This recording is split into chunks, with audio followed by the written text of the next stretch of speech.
Ready? Start. Madam, I rise to support the railway budget presented by Shri George Fernandes for the year 1990-91. Shri George Fernandes has his association with the railways for the last 40 years as a labor leader. As a labor leader, most of his energy was concentrated in making demands on behalf of the workers of the railways. Now he has been put in a position to look after the affairs of the railways as also the well-being of the workers who are working in the with the railways. Since he is at the helm of affairs, since he was a labor leader and his words carry weight for the workers, I hope under his stewardship the workers of the railways would perform better, would do their jobs better, and would see that the railways perform better. In this way, not only would the railways satisfy the people who travel, but also the functioning of the railways in general would improve. The Indian Railways are the biggest network in the whole of Asia and the second largest in the world.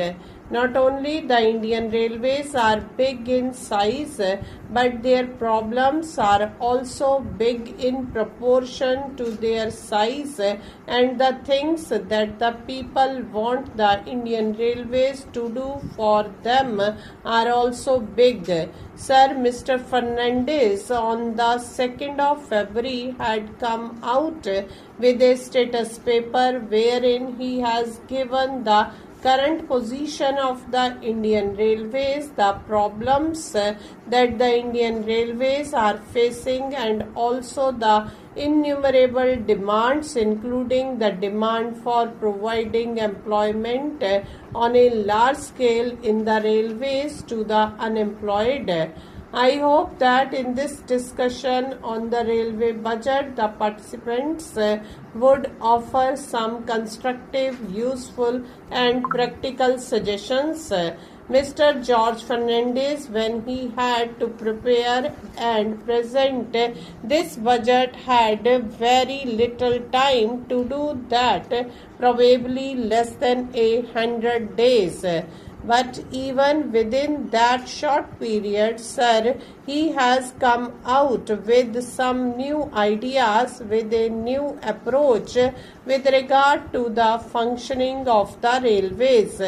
He has laid emphasis in the budget on modernization, on energy conservation, and on computerization wherever it is necessary. Though he has expressed his helplessness in providing more jobs to the unemployed in the railways, he has tried to generate jobs outside the railways with the help of the railways. It may relate to afforestation and things like that. He has extended the computerization of bookings from the present 4 metropolitan cities to 5 more cities, among which Bangalore is included. Whenever an air accident takes place, the compensation that is paid is very high. What Mr. Fernandes has done is that in the case of the railway accident, also he has raised the amount of compensation from the present rate of 1 lakh rupees to 2 lakhs of rupees. In accidents, whether it is the rail accident or air accident, the loss of life is the same, and any life lost can never be recovered. Another thing that is to be welcomed is that he is going to provide more accommodation and more seats to the second class passengers by gradually withdrawing the first class AC coaches and the first class coaches. I hope while withdrawing these facilities and extending them to the second class passengers, the existing comforts and facilities of the second class would further improve.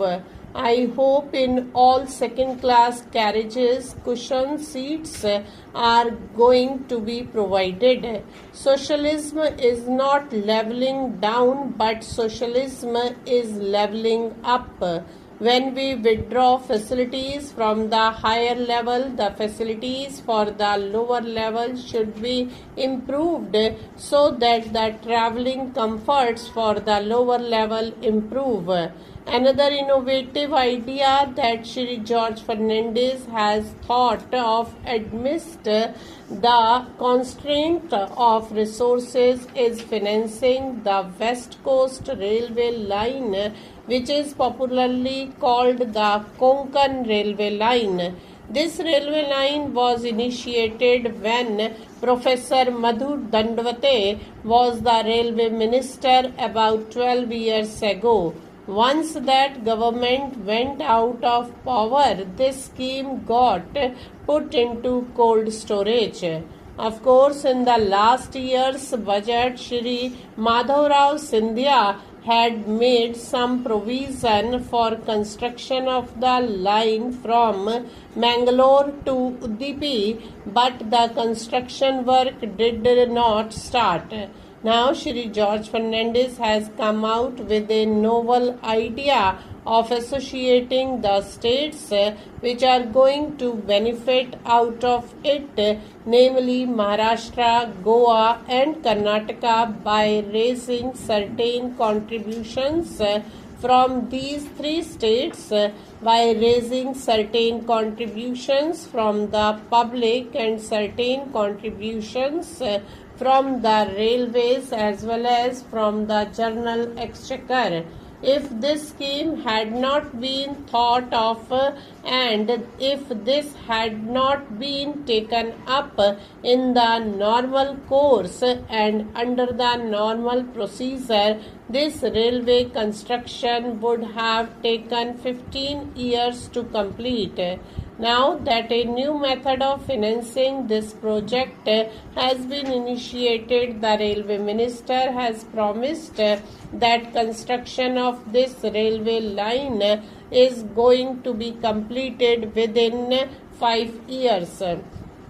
I wish that this scheme succeeds, not that it succeeds for the sake of the Konkan Railway, but this would open up a new era for taking up other essential constructions where those projects could not be taken up because of shortage of funds. I hope the railway minister, who is a person of many ideas, many innovative ideas, would also think in terms of, if possible, self-financing schemes.